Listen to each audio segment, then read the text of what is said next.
सोचिए, 400 साल पुराने नाटक आज भी हमारे दिल में कैसे बसते हैं। यही तो शेक्सपियर का जादू है। तो आज हम उतरने वाले हैं उनके सबसे तेज रफ्तार पॉलिटिकल थ्रिलर्स में से एक, जूलियस सीजर की दुनिया में। और हम देखेंगे कि सत्ता, महत्वाकांक्षा और धोखे की ये कहानी आज के दौर में भी इतनी रेलेवेंट क्यों है। और जैसा कि फोल्जर शेक्सपियर लाइब्रेरी के डायरेक्टर माइकल विटमॉर कहते हैं, शेक्सपियर के बिना दुनिया की कल्पना करना वाकई मुश्किल है। ये कितनी बड़ी बात है ना? और यही लाइब्रेरी इस नाटक को समझने में हमारी गाइड बनने वाली है। उनके स्कॉलर्स ने जो टेक्स्ट तैयार किया है, उसी के जरिए हम सीधे कहानी के दिल में उतरेंगे। हम सब शेक्सपियर की फेमस लाइन्स तो जानते ही हैं, लेकिन यहाँ एक बहुत ही मज़ेदार सवाल उठता है। क्या हम जो पढ़ रहे हैं वो वाकई में शेक्सपियर ने लिखा था? सुनने में अजीब लगेगा, लेकिन सच तो ये है कि उनके नाटकों का कोई एक सिंगल परफेक्ट वर्जन मौजूद ही नहीं है। तो फिर असली सवाल क्या है? ये कि शेक्सपियर ने असल में क्या लिखा था।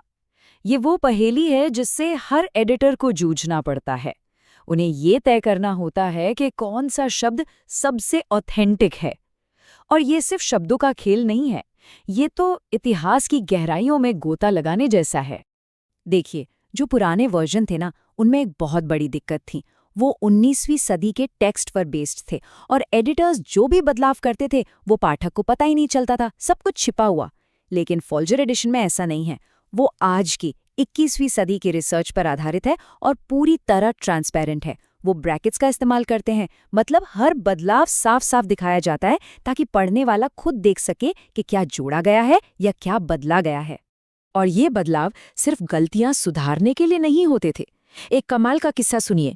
द टेम्पेस्ट नाटक में मिरांडा का एक बहुत पावरफुल भाषण था, लेकिन उस जमाने के मतलब विक्टोरियन एडिटर्स को लगा कि अरे, एक महिला के लिए ऐसे कड़े शब्द बोलना तो अनुचित है, अश्लील है।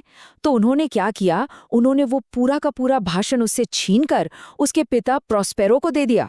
सोचिए जरा, इससे पता चलता है कि कैसे कल्चरल पसंद नापसंद ने भी शेक्सपियर के टेक्स्ट को बदल कर रख दिया। तो चलिए, फोल्जर के इसी भरोसेमंद टेक्स्ट के साथ अब हम कहानी की गहराइयों में उतरते हैं। और मैं बता दूं, जूलियस सीजर सिर्फ एक नाटक नहीं है, ये एक तेज रफ्तार पॉलिटिकल थ्रिलर है।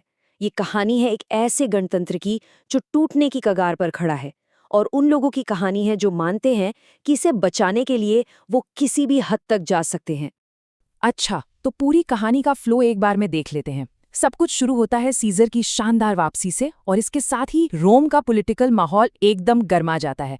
फिर सीजर के राजा बनने का डर सताने लगता है, और यहीं से एक साजिश की शुरुआत होती है जिसे लीड करते हैं कैसियस और ब्रूटस। वो सीनेट में सीजर की हत्या कर देते हैं। लेकिन कहानी यहाँ खत्म नहीं होती। ये तो बस इंटरवल है। असली ड्रामा तो इसके बाद शुरू होता है, जब मार्क एंटनी अपने फेमस भाषण से पूरी जनता को साजिश करने वालों के खिलाफ भड़का देता है। और फिर शुरू होता है एक भयानक गृह युद्ध, जिसमें आखिर में वो हार जाते हैं। तो चलिए अब जरा पीछे चलते हैं और देखते हैं कि ये सब शुरू कैसे हुआ। एक्ट 1 हमें दिखाता है कि कैसे डर और एम्बिशन की छोटी छोटी कानाफूसियों से एक बहुत ही खतरनाक साजिश की नींव रखी जाती है। तो सीन कुछ ऐसा है, नाटक शुरू होते ही पॉलिटिकल टेंशन एकदम साफ नजर आती है। रोमन अधिकारी आम जनता को डांट रहे हैं। क्यों? क्योंकि वो सीजर की जीत का जश्न मना रहे हैं। और ये कोई ऐसी वैसी जीत नहीं है। ये जीत किसी बाहरी दुश्मन पर नहीं, बल्कि एक दूसरे महान रोमन, पॉम्पी पर मिली थी।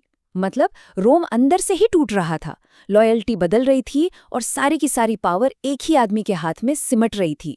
और इसी टेंशन भरे माहौल में भीड़ में से एक आवाज गूंजती है। एक भविष्यवक्ता चिल्लाता है, मार्च के मध्य से सावधान रहना। ये एक बहुत ही डरावनी चेतावनी है। लेकिन सीजर, वो इसे एक सपने देखने वाले की बकवास कहकर टाल देता है, उसे नजरअंदाज कर देता है। और शायद यहीं से उसकी ट्रेजेडी की असली शुरुआत होती है।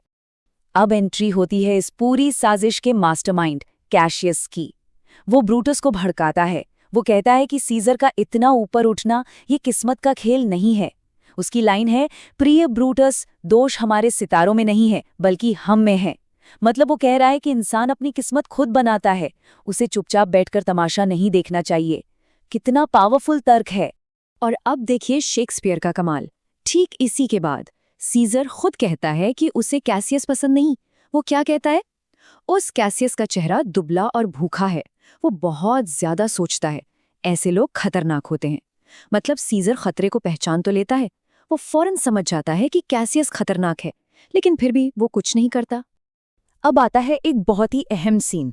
मार्क एंटनी सबके सामने सीजर को 3 बार मुकुट ऑफर करता है और सीजर तीनों बार मना कर देता है। भीड़ ये देखकर खुश हो जाती है, लेकिन सवाल ये है कि क्या ये उसकी असली विनम्रता है या फिर ये एक सोचा समझा पॉलिटिकल ड्रामा था। नाटक का एक कैरेक्टर है कास्का। उसे लगता है कि सीजर को मुकुट तो चाहिए था, पर वो बस दिखावा कर रहा था। और यहीं पर नाटक का सबसे बड़ा सवाल खड़ा होता है, आखिर सीजर की असली मंशा क्या है। और इस पूरे पॉलिटिकल खेल के बीच में फंसा है ब्रूटस। वो खुद कहता है कि वो खुद से ही जंग लड़ रहा है। एक तरफ उसका दोस्त सीजर है जिससे वो प्यार करता है, और दूसरी तरफ रोम के गणतंत्र की चिंता है। यही जो अंदर की लड़ाई है ना, यही उसे इस नाटक का सबसे ट्रैजिक और कॉम्प्लेक्स हीरो बनाती है। तो 400 साल बाद भी यह कहानी हमें क्या सिखाती है? चलिए अब नाटक के पन्नों से थोड़ा बाहर निकलते हैं और देखते हैं कि ब्रूटस, कैसियस और सीजर के सामने जो दुविधाएं थीं, वो आज भी पावर और सोसाइटी के बारे में कौन से बड़े सवाल खड़े करती हैं। ब्रूटस का मानना था कि वो जो भी कर रहा है, चाहे वो कितना भी हिंसक क्यों ना हो, वो आम भलाई के लिए है। वो कहता है कि अगर सम्मान का रास्ता मौत से होकर जाता है, तो वो दोनों को एक बराबर नज़र से देखेगा। ये एक बहुत बड़ा, बहुत गहरा विचार है कि क्या एक महान मकसद के लिए किए गए भयानक कामों को सही ठहराया जा सकता है। और आखिर में ये नाटक हमें इसी एक सवाल के साथ छोड़ जाता है। ब्रूटस गणतंत्र को बचाने निकला था और सीजर रोम में ऑर्डर लाना चाहता था। दोनों को यही लगता था कि वो आम भलाई के लिए काम कर रहे हैं। तो सवाल ये है कि ये जो महान महत्वाकांक्षा होती है, ये कब तानाशाही का रूप ले लेती है। इस 400 साल पुराने नाटक का ये सवाल आज भी दुनिया भर के समाजों के लिए उतना ही जरूरी है, उतना ही सच है।